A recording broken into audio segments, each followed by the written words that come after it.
Dentro disso que vocês estão trazendo, né?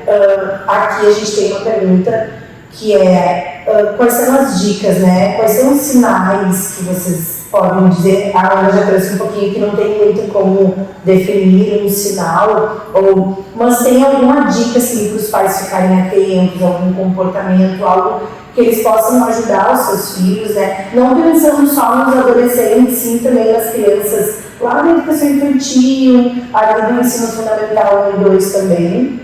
É algo que é importante, assim, se tiver alguma dica. Talvez, sim, eu até fiquei pensando nessa questão. Muitas vezes os pais nos dizem, não, eu conheço meu filho. E quando a criança tem um comportamento diferente, já é um sinal. E aí, ampliando um pouquinho essa pergunta que a Juliana traz, os pais conhecem os seus filhos, mas os professores que lidam com eles diariamente, mas não estão o tempo todo com as crianças. Como é que os professores podem auxiliar também nessa questão? Então, até ampliar um pouquinho, assim, dicas para as famílias, dicas para nós, educadores, de como nós podemos fortalecer a saúde mental das nossas crianças e jovens. Perfeito. Talvez um dos principais pontos assim que demonstre algo no sentido de uma fragilização assim da saúde mental, né? Diga justamente do momento em que atividades que eram feitas no cotidiano com muita tranquilidade começam a ter prejuízos, né? Se a gente for pensar, assim, os pais conhecem muito bem seus filhos, né? Qualquer mudança de comportamento que seja muito evidente, antes que a gente observe, né? Que a gente possa escutar o que está acontecendo.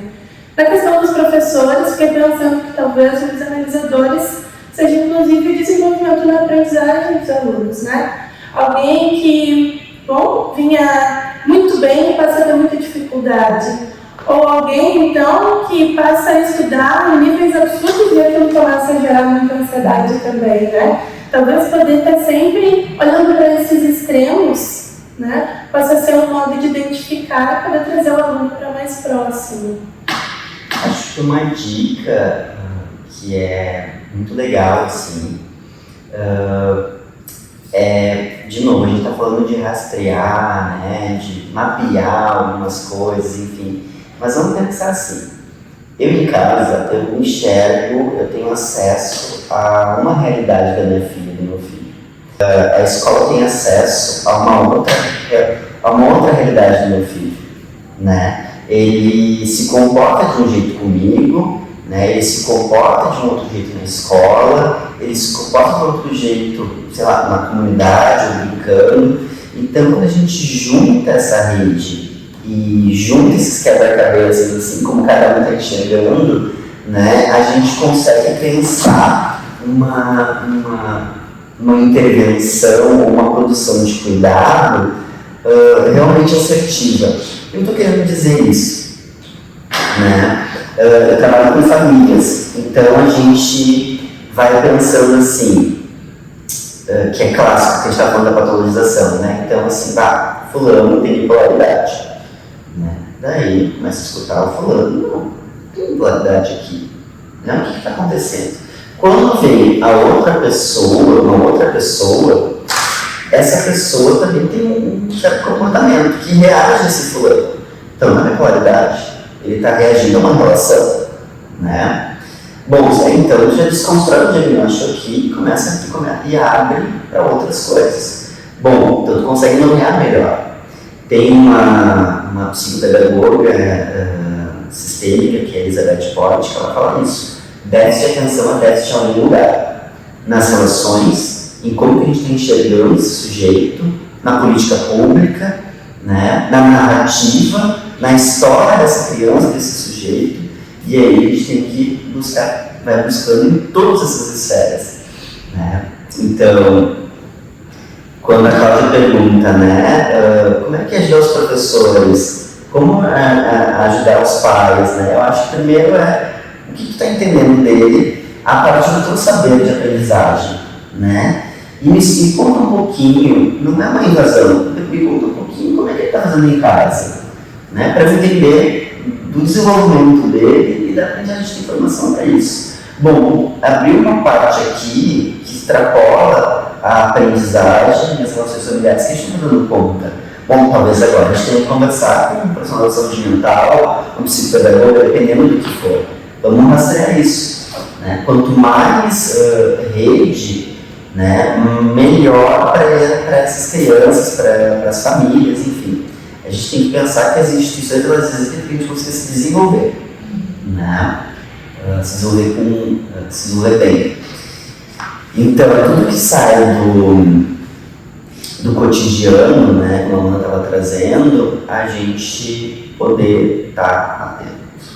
E aí, retomando com a pergunta, né, do educação infantil, bom, eu acho que a questão da pandemia, ela foi mostrando, assim, vai nos dando referências para a gente poder estar atento às coisas que vão vir, né? Acho que a aprendizagem a gente recupera, sim. Bom, eu acho que foi isso que a gente iniciou a conversa com a escola. São outros corpos, é uma outra escola, são corpos inquietos numa escola que já é diferente. Né? Então ficaram 2 anos ali sozinhos, sem a gente precisa do outro para se reconhecer. Né? Então, quanto mais, em contrapartida ao isolamento, né, a gente tem que seguir mais espaço coletivo. Quanto mais isso, melhor, né, para que eles possam se desenvolver. Vão ter conflitos. A promoção da saúde mental está em como a gente acolhe isso, né, e trabalha com isso a nosso favor. E aí, como a Cláudia está falando assim, né,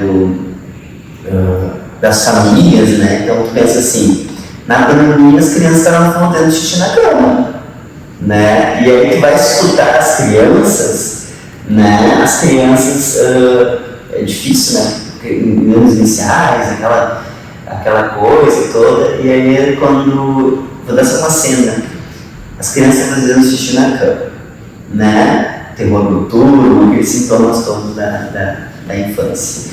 Algumas escolas fizeram um movimento de visitar os alunos, e até os alunos faz chamada de vídeo e tal. E aí a gente tem relatos assim, de alunos que vão dizer assim, que legal, né? Passaram aqui em casa, me ligaram, eu achei que eu tinha sido esquecido. Achei que tinha sido esquecido, o xixi na cama, tem tudo a ver, né? Assim como, vocês estão falando da coisa da pandemia, assim como tem outras questões do ciclo vital que são completamente normais, como a adolescência, que também é uma das fases mais desafiadoras, não só para a escola, mas acho que mais ainda para a família, né? Porque a gente brinca que quando tem um adolescente na família, a família toda adoece, né? Porque daí mexe com todo mundo, com as suas histórias, estruturas, enfim. E que vai ter um momento assim, de construção de identidade adolescente que vem com uma transgressão, né? É transgredir a família. Né? Essa transgressão ela pode ser tanto para um lado saudável, no sentido é isso que eu gosto, não concordo, tal, e a gente vai acolhendo a partir dessas vontades e mediando, assim como ela também pode transgredir para outros lados. Né? E de novo, atentos então ao que sai do dito normal. E o que é normal, né? Vai depender de novo de cada família, de cada construção, de cada contexto, né? Eu brinco assim, eu lembro quando eu era pequeno, muitas vezes muito agitado, preciso me falar muito, tem hiperatividade, tem mesmo assim, tem hiperatividade, mas chega de minha família toda falante, toda agitada. Né? Aí eu fico me questionando, será que é para estudar mesmo? Será que é uma coisa que eu aprendi? Né? E de novo, todo mundo se encontra na escola, né? A gente vai tendo todas essas diferenças. E se reconhecendo, daqui a pouco não se cobrando tanto também. Então é um desafio, assim, né? Também pensar a saúde mental, né? Tem as dicas assim, de exercício, de alimentação e tal, mas é a escuta que está ferramenta.